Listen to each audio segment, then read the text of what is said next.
You're listening to episode 9 of Present Moment.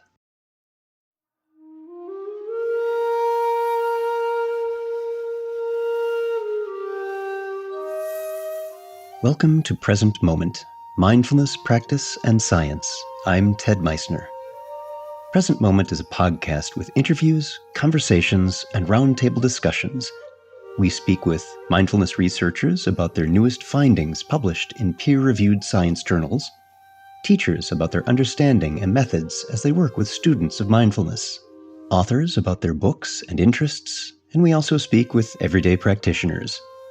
The website presentmomentmindfulness.com has show notes for each episode along with resource materials. Today we speak with Gregory Kramer about his work with mindfulness in his book, Insight Dialogue, The Interpersonal Path to Freedom.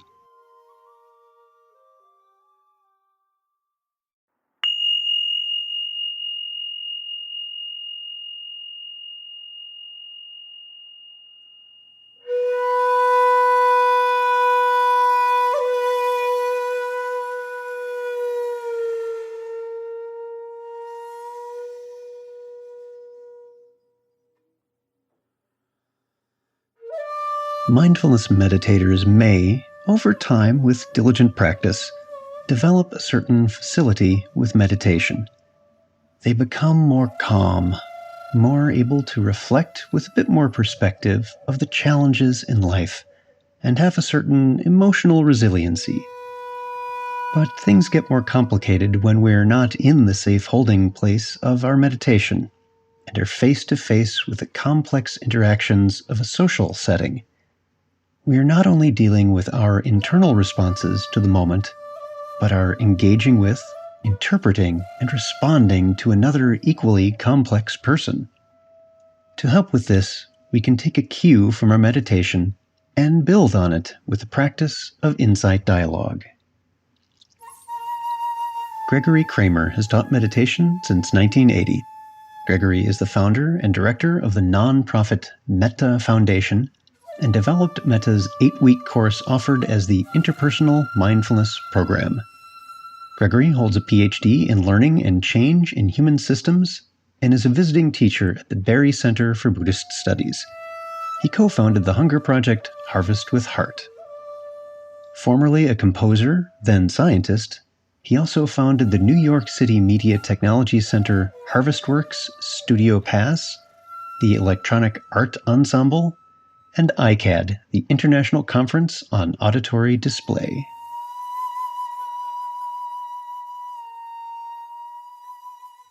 Our guest today is Dr. Gregory Kramer. Gregory, welcome to Present Moment. Thanks, Ted. We're going to be speaking about your book, Insight Dialogue, The Interpersonal Path to Freedom. Tell us a bit about the dense poetry of that title, how insight can be a dialogue that's interpersonal, not just a practice one does on the cushion. The understanding is really basic, actually really simple, which is that the human organism is basically thoroughly relational from an evolutionary standpoint, from a neurological standpoint, the structure of the brain, the structure of the body. All of these things evolved and function in ways that are fully interwoven with relational lives, with social lives, and so on. So to really talk in a serious and mature way about the liberative process, about living a good life, a life of understanding and kindness, about peace, about any of the things that we would value when we talk about a path, the individual viewpoint, which is a kind of a foundation, needs to be joined by this relational understanding. So when we talk about an interpersonal path, that's what I mean. It's coming out of an interpersonal understanding of the human experience. And so the path itself is interpersonal. And obviously calling this practice insight dialogue is a tribute to its roots, which is in insight meditation, in Vipassana, in early teachings of the Buddha, and so on, but not seeing why the practice of mindfulness why the practice of concentration, of why the practice of right intention, of right speech, wouldn't all be considered as potentially relational. So there's no denial, of course, that the roots of individual practice provide the capacity to observe experience without falling into it. In other words, a balanced and steady mindfulness, a knowing that we know, is still the foundation. And the interpersonal contact is, for most people, too complex to have that relational practice be their only practice or even their starting practice. But to engage that practice when one has some sense of what mindfulness means is not only powerful in terms of strengthening the meditation in shared support for mindfulness, but also in integrating it with the totality of our lives. So that's the sense of a whole path that I'm talking about. And there are a few basic steps to the practice which are, I would say, deceptively simple to describe. There's pause, relax, open, trust emergence, listen deeply, and speak the truth. Can you tell us a bit about that comprehensive practice before we dig into each aspect of it? Sure. I mean, the basic idea for having these 6 meditation guidelines or these 6 practice guidelines is that engaging with other people is, as I said, complex or challenging. And it's challenging exactly because our organisms are tuned to be highly responsive to other people. You look someone in the eye, they look you in the eye, and it's the whole organism vibrates. You might say organically or down at the root, because that's what it's designed to do. That's part of how it finds safety and companionship in a very complex world. And of course, that's also how it discerns what's unsafe. So that these guidelines are a way of bringing the meditation practice, the mindfulness practice, the concentration practice right into that moment of interpersonal contact. To do that, we need a simple, straightforward handle. So, for example, pause. It's very simple. And yet, as you'll see in a moment, as you unfold it, it leads to the full subtlety of sati, or mindful awareness. Let's do that. Let's unpack those different parts of the overall practice. Let's start with pause, and have you describe to us what you mean by that as part of Insight Dialogue.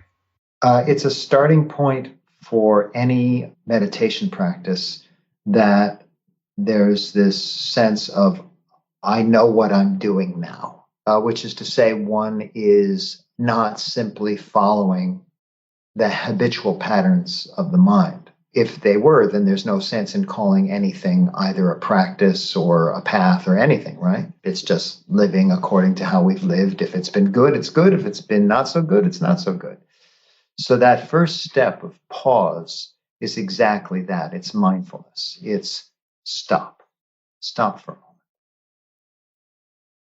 And on the surface, that stopping can be physical, like I'm doing now. You pause in time.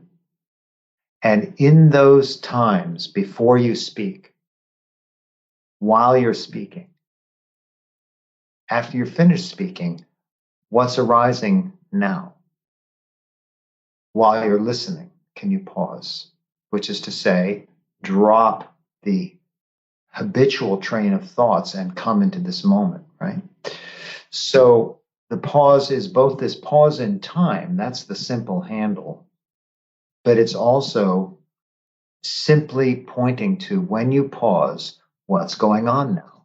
Paying attention, knowing that you are observing your thoughts, your body, coming home to the body. So you can not be carried away by the habitual tendencies. Let's say an emotion is strong. Well, the pause needs to be longer, doesn't it? Count to 10 when you're angry. It's an old cliche. So it's that. But as practice gets more subtle, then you don't have to stop. So as I'm speaking to you now, for example, just notice that you could be paying attention to, let's say, your body sitting there or how you're hearing these words. And that paying attention happens without a pause, you might say. And I didn't pause in my speech, not very much anyway. And yet there's this constant reawakening of, oh, here's this moment. This is what it's like right now. A kind of a waking up, letting go of wherever the mind was maybe running off to. So the pause has those different layers of stopping, of mindfulness, of non clinging. Yeah, you describe very eloquently. I want to read a few sentences that you wrote about this, specifically on pause. You say, two things are happening when we pause. First, we're stopping. We not only stop speaking, stop ranting inwardly, we also stop the momentum of our conditioned tendencies. Discontinuity with past habits is a huge change. And Gregory, as you were just saying, technically the pause is a shift from clinging to non-clinging. And what I find very positive is your next sentence. At the same time, we sow the seeds of a new future, create a new tendency, a tendency towards mindfulness and non-clinging. And to me, that's one of the most key aspects to the pause, is that you're interrupting that automatic habit as your first step. And that opens up such a wonderful creativity in the moment. Yeah, because otherwise, what comes next is so thoroughly determined by just what's ever pressing on you from your own conditioning or from your immediate environment. So it opens up a kind of a freedom, doesn't it? Yeah, and that's the difference we find often in various mindfulness programs between reacting and responding, which is much more mindful. So once we have paused, then our next part of the practice of insight dialogue is relax. Tell us about that. The aspect of relax also has a very simple exterior. One thing that we can do when we pause, for example, is notice, is there any tension in the body now? Muscular tension, very straightforward, blunt, muscular tension. So we can pay attention and notice, yeah, I'm kind of smiling, like I've got all the muscles forcing this smile that can be a quieter smile, perhaps, or maybe just a simple, calm face, I don't know. Or we notice that there's a tightening of the jaw or a clenching in the belly or the fist or the shoulders, the back. So just this simple act of bringing attention and seeing if we can invite a letting go, a letting down, is a way of getting some traction in this complex interpersonal contact, right? In this moment of experience, pause, relax. Just notice if there's any of that holding. And what we'll find, of course, and this, of course, is the basis of things like MBSR, is that when you bring attention to an area where there's some clenching of some kind, just the bringing of attention can often allow the ease to unfold by itself. But there's also sometimes some value in inviting that letting go. But it's a raw fact that we can bring attention to all kinds of things. Like, let's say right now I have this, real kind of gripping in my belly because you just called me an idiot. And I can say, relax, relax, relax till the cows come home, and I won't do any good, right? Because I'm still flushed with the hormones of anger and so on. So in that moment, what does pause, relax mean? Well, pause is still the mindfulness. Okay, this is what it's like now. This is what's going on. It's this. It's uncomfortable. My belly is clenched. I've got these racing thoughts. Relax, relax. What does that mean? So it means accept. So what relax is to the body, accept is to the mind. So we meet that moment of experience, we meet the clenching, we meet the anger, we meet the fear, we meet the racing mind with awareness, and we just receive, receive, receive, receive, accept, accept. And if it's something really gross like anger, then we're going to need some real support just to stay there, relax, receive, allow. So that really involves a certain attitude, you might say. An attitude, this accepting attitude ripens, in fact, to friendliness, to loving kindness. But also, it can be extremely subtle. If you pause and relax, and there's just these small movements of the mind, of the heart during interpersonal contact, or even in your internal meditation. Pause, relax as a thought comes up. And that relax is a kind of acceptance and just receiving it, receiving, allowing. And it helps establish the quality of mindfulness. It makes it more enduring, more robust, because it's not brittle. It's not trying to be mindful. It's just receiving things as they are.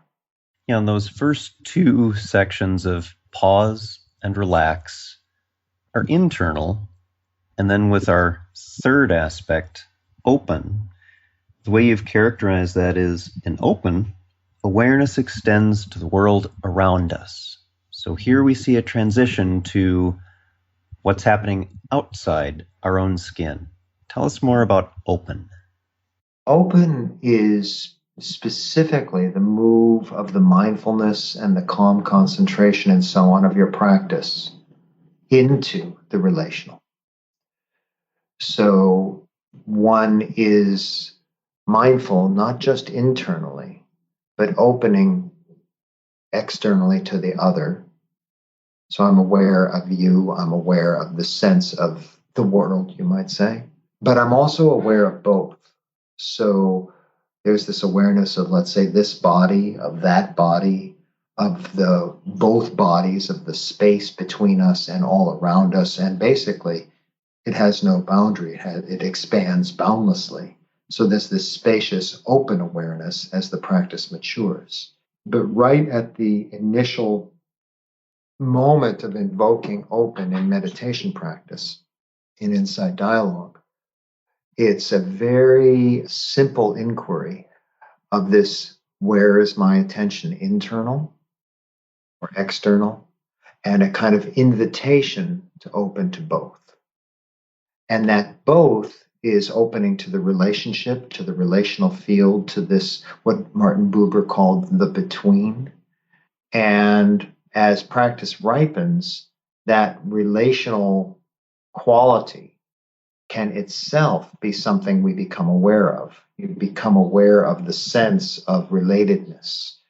And in the teachings of the Buddha about mindfulness, which was the source of all of the current thrust of mindfulness practices that are, expanding throughout our culture, this it's called the Satipatthana Sutta, the discourse on mindfulness, the foundations of mindfulness. He teaches that for each of these different practices of mindfulness that he gives quite methodically, they should be practiced internally, externally, and both internally and externally. And of course, that's rarely taught because people don't know what to do with that. But you see in a relational practice that sense of internally, kind of the subjective, this internal world, and externally, the objective, you, the whole world, the relationship begins to open up in both internally and externally. So there's this sense of totality rather than the enclosed, skin encapsulated self. So we have the mindfulness of pause, the calm acceptance made possible by relax, and you use a wonderful word here, the mutuality that comes with open. Now we're open to the ever-changing dynamic, moment-by-moment awareness of what's happening around us. And so trust emergence comes. Tell us how trust emergence plays into the overall process. Well, okay, so you've just painted a picture. So let me just review that picture. So here, you and I in this conversation, or you, if you want to project yourself into some other time that you're with other people, but we can also just be right here. Pause. And so there's this mindfulness right now. This is what it's like. This body sitting here, I'm speaking, and there's these mind states and these sensations and so on, and relax. And there's this receiving and allowing. Maybe I'm tense, maybe I'm relaxed, but either way, it's received. And there's this intentional opening. I'm exploring the internal, the external, the both. So now I am in this, you might say, total relational experience, this experience of being in and with the world and still aware internally, right? The whole shooting match is here. And this here, what's it actually like? What's this, like with you and I talking, having this interview and talking about all these ideas and so on and so forth. What's it actually like? And we begin to see, wow, it's complex. There's a lot of movement of thought. There's thinking forward to the next ideas. There's the speaking and there's the listening, and it's incredibly dynamic. Well, how does mindfulness, how does this being, how do I orient myself in this constantly moving world, right? This dynamic, complex world. Trust emergence is a invitation to, you might say, surrender to the stream, to let go into the rising and vanishing of it, to attune to the impermanence of this, rather than try to fixate, this is how it is, this is how it is, to come to the moment without an agenda. And when we come into the moment, when we're perched right in this moment, like as each of my words is unfolding right now, is there an anticipation of what's next? Of what's next, right? And so that absence of anticipation is a kind of a don't know mind. Don't know, always on the cusp of the moment, always on this edge of the unfolding now. Trust emergence is dwelling, if you will, on that tip of the moment, that attuning to impermanence and to don't know mind. Yeah, and that's a key factor. And I like the word that you use with that, emergence. And you describe that as referring to the process by which the complex things we experience arise spontaneously from underlying contributing factors. And when we put trust emergence together, it is that, as you're saying, that observation, moment by moment, in that complexity and letting go just into that moment, whatever it brings out, and that there is that ambiguity of the ever-changing present. Exactly. And it's especially important in not only, let's say, a intentional interpersonal practice of insight dialogue, but it's also in life. Life is complex. And you can be with your mother or your brother or with an employee or a boss or anyone, a neighbor. And it can be really dynamic. It can be even challenging, chaotic. How do you bring mindfulness there? Where does the mind rest? Where does it land? Well, if it tries to land on any given object, you're going to have a hard time. Now, if it's a complex situation, you're going to have a hard time. But if the mindfulness actually goes to the emergence and sort of noticing the fact of this impermanence and this kind of vibrating dynamic quality, and you just attend to that as you're looking at someone who's yelling at you, as you're noticing your own reactions that are very strong, you can be in this unfolding process and offer yourself the instruction, trust emergence, sort of surrender to this, be in this flow. And I'll tell you, you have something like death, like cancer, like emergencies. The further out you get along that spectrum of complexity, the more one appreciates the flexibility of a meditation practice that has at its root this sense of letting go into experience. The next part of that listen deeply is, I think, one of the most difficult things for us as people to do. And in part, I expect because we don't always build the foundation that you've just laid out for us of pausing, relaxing, opening, trust emergence before we even listen appropriately, let alone speak, which you have coming after listening deeply. Tell us about listening deeply. Okay, so listening deeply at the surface is just what it sounds like, right? For God's sakes, pay attention. So you got the mindfulness that's required to show up, right? So let's get basic and say listening deeply is just listening, being present in the first place. But when you're asking a question about how does meditation come into this experience and how can it be robust in this experience, how does it get subtle? We begin to see that the quality of listening is a quality of receptivity that can move between a very fine detail and a very wide flow. And how to work in that space, of course, is something I speak at length about in the book. But I suppose the point that I can make in brief right now is that there's a capacity to listen musically that we rarely tap. And you can listen now to the pauses in my voice. You can listen to the tone. You can listen to the changing pitches. And even if you don't intentionally pay attention to that, your emotional body is processing all of it.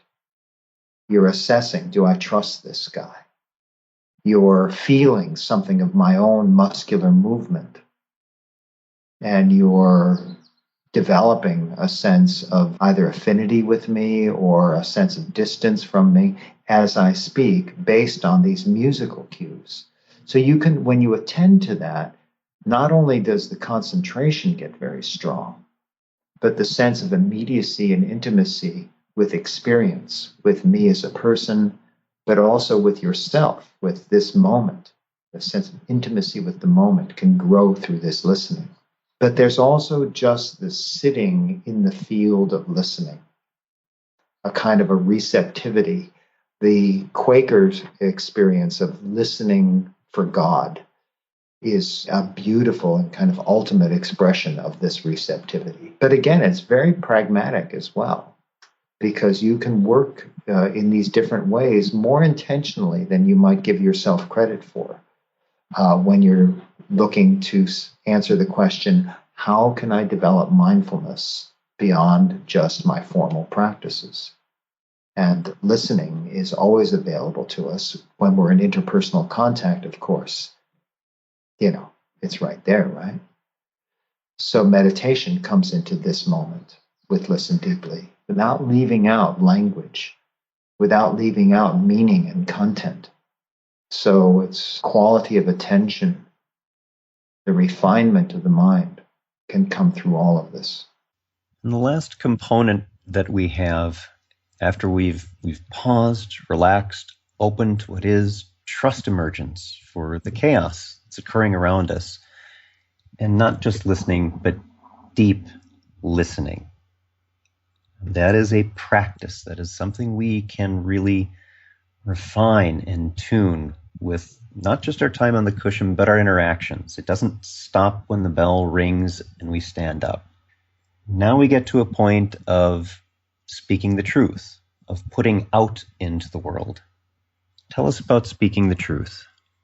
Well, again, the meditation instruction has this simple exterior, right? Speak the truth. So, basically, don't lie. And, all the aspects of right speech that are enfolded within that. But the more subtle question, the challenging question is, how do you know what's true? Which is to say, what do I say? What do I leave unsaid? Am I mindful while I'm speaking? Is what I'm saying really what I want to say? So to speak the truth, you have to know what's true. And you're talking about the truth of subjective experience. You're not just saying that's what's true out there. You're speaking how you feel, you're speaking what your thoughts are. So you pause, and there's mindfulness. Mindfulness is the only way to know the subjective truth, the truth of your own mind, of your own heart, right? So to speak without mindfulness, which is what most of us do most of the time, is in some sense to not speak the truth. Let's take the negative case for a minute.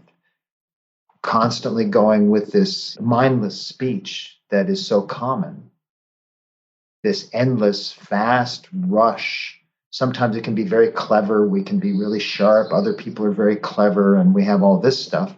Or it can be very touching and so on, but not mindful. And what's happening is just the billiard ball effect. I knock you over here, you knock me over there, and so on. Where's the truth? Where's the truth? So how do you know the truth? You pause and you touch this moment. What's true? And now, when you touch this moment, you might try this right now as I'm speaking. If you pause, notice what's going on in your mind, and what do I speak? What do I say now? Of all these thoughts, of all these feelings. So in Insight Dialogue, for example, you're offered contemplations to practice. You're not just talking about anything at informal practice. You're not just talking about anything. You're offered contemplations that guide the mind towards wisdom, towards wholesome, useful, penetrating teachings, right? So if I take a teaching, let's say on death, or on doubt, or on liberation, and I hold that in mind and say, what am I going to say about liberation? What is imprisoned? And I watch the thoughts, I watch the feeling in the body. I look for the truth, not just of the thinking mind, but the truth of the body, the truth of the awareness that's, just not standing in its own cliches. Where is that? What can I say about imprisonment and freedom? And that's a process of not only keen mindfulness that calls for pause, relax, open, trust, emergence, listen deeply, calls for all of it, but it's also a process of retrieving wisdom, of locating wisdom, of inquiry, of investigation, of experience at a very deep level. And then to speak it, and this is really important, to speak it is an act. So speech is an act, right? And in that sense, to speak the truth is to act with truth, to act with wisdom, to act with discernment. So I can hug my son, and that's speaking the truth with the body. I can offer money to someone who is in need and holding their hand up to me. And that act is an act of, you might say, speech. It's a speaking the truth. And it's coming from mindfulness, discernment, and obviously a heart of compassion. So we go from the surface level, which is really important, of just right speech, as it were, that's true and useful and not unkind and timely and so on, all the way through these layers of practice. Yeah, you use the word that you're taking action, that you act with speak the truth. And I think this is a transformative way of looking at it than we may typically do in our daily lives, where we react. We do that very quickly without that foundational element of mindfulness behind it. Before we do anything, we're not even necessarily paying attention to what's going around us. And we're not in that reflective awareness before we respond. And that's one of the things I admire most about the structure of Insight Dialogue, is that we start with that base awareness, with pause and to relax, to open, trust emergence, and listening first before we take action, before we act. So I particularly admire that internal structure of insight dialogue. Gregory, your website is meta.org. Can you tell us more about some of the programs you have there? Yeah, well, the work at Meta is built around this relational understanding of the human experience, of the Buddha's teachings, of mindfulness, of meditation practice, and so on. And so naturally, all of our offerings incorporate, the practices that we've been talking about. So, for example, there's the Introduction to Insight Dialogue is an 8-week course. There's access to practice groups on an ongoing basis that meet via Skype so that one can practice with pausing, relaxing, opening, and at the same time begin to explore some of the basic teachings about the nature of suffering and the cause of suffering, basic teachings of the Buddha in very human, direct terms. It's not from a religious standpoint, but it does have those roots in early Buddhism. And that introduction to insight dialogue, if once it's completed, people are invited, if they care to join the whole life program, which is on a rolling monthly basis, but it's a more committed group of practitioners who are investigating some quite profound teachings. But the practice, again, is the center, which is the relational meditation practice of insight dialogue. So the Introduction to Insight Dialogue, the whole life program. There's also the interpersonal mindfulness program, which is being offered not on the website, but you can find out about it at the website. It's, you might say, a follow-on course for MBSR instructors and offered in collaboration with the Center for Mindfulness.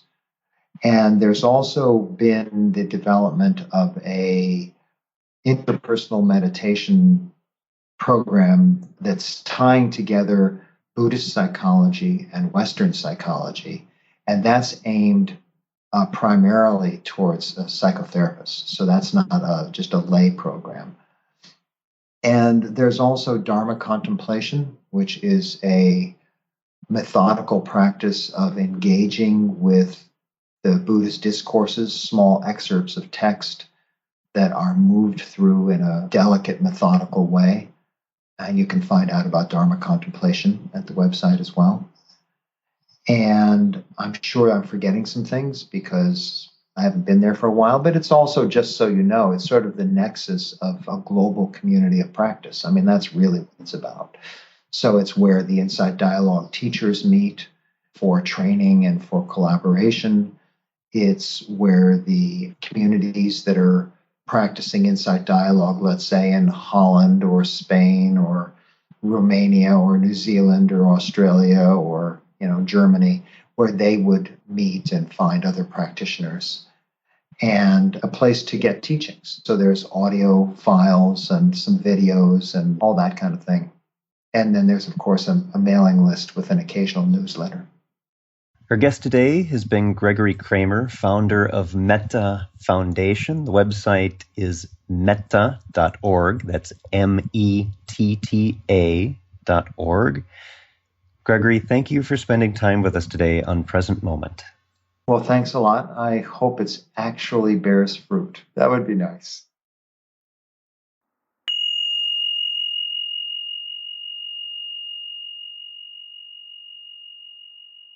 Today's quote is from Gregory Kramer's book, Insight Dialogue, The Interpersonal Path to Freedom.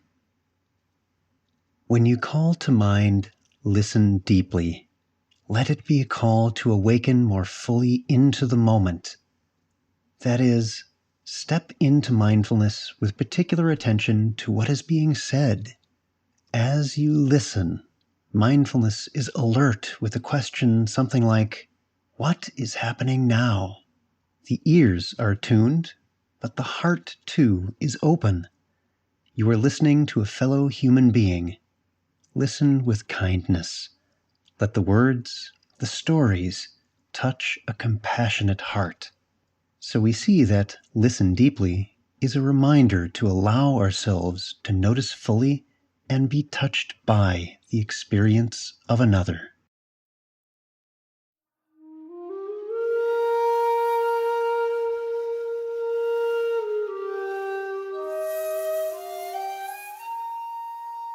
Thanks for listening. If you'd like to hear more about something you've heard in today's podcast, please come visit the website at presentmomentmindfulness.com. You'll find an entire webpage devoted to this and every episode. You can comment on the episode page and find show notes and other helpful resources for your mindfulness practice. The shakuhachi music heard on Present Moment is used by permission and through the generosity of musician Rodrigo Rodriguez. His website is linked on the Present Moment website on the About Podcast Music page. Sound editing, mixing, and mastering provided by the generosity of Anthony Dominello of StructureFromSound.com. Until next time, remember, every moment you have a choice. Make it the best you can. See you next time on Present Moment.